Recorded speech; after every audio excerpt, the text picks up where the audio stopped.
les dades de l'IPC del mes de febrer ens diuen que en taxes interanuals, és a dir, des del mes de febrer d'aquest any a l'anterior, els preus han pujat un 4,4%. Això és evident que és una situació alarmant de l'índex de preus al consum, significa que estem en taxes que no havíem estat des de l'any 95, i això és degut principalment a una situació internacional i a una dependència que té la nostra economia. Per una banda, una dependència energètica, els preus del petroli estan augmentant de manera descontrolada, i per una altra banda estem patint augments de preus també molt elevats de matèries primeres. Això situa que la nostra inflació, per aquesta dependència de l'economia internacional, s'està situant molt per sobre del que seria desitjable. Per una altra banda, hem de veure que si comparem aquest mes de febrer amb el mes de gener, veiem que hi ha hagut un petit augment només dels preus, amb un 0,1%. L'explicació d'això és evident que té a veure amb les segones rebaixes. Si veiem els paquets, veiem que són calçats i vestit, justament el que ha patit un decrement de preus.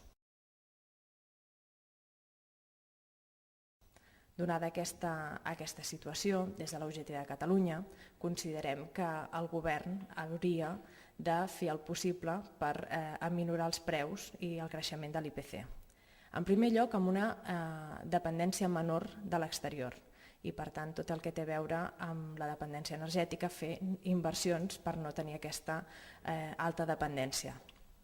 Per una altra banda, és molt necessari que a curt termini el govern de la Generalitat i també el govern de l'Estat faci mesures que augmentin la traçabilitat de la creació del preu, perquè entenem que més enllà del creixement de les matèries primeres i del petroli hi ha un augment del preu en tota la cadena de distribució que no és prou transparent.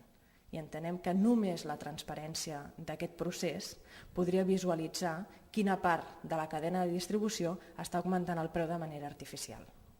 Això és a curt termini. És evident que a mig termini nosaltres continuem patint, a Espanya i també a Catalunya, un model de competitivitat que és altament poc competitiu pel que fa a la producció de preus.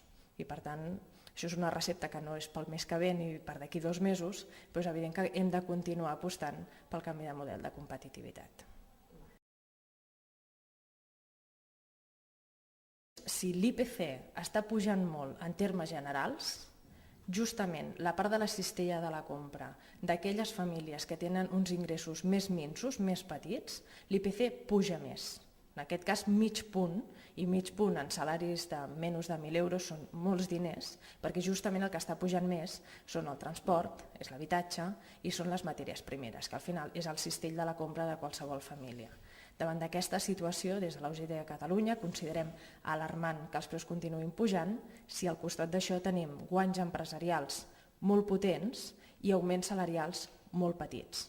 Per tant, des de la UGT continuarem apostant per la campanya de Posa't a 1.000 i que la nostra negociació col·lectiva, els nostres negociadors i les nostres negociadores continuaran que el salari mínim pactat al conveni siguin aquests 1.000 euros al mes.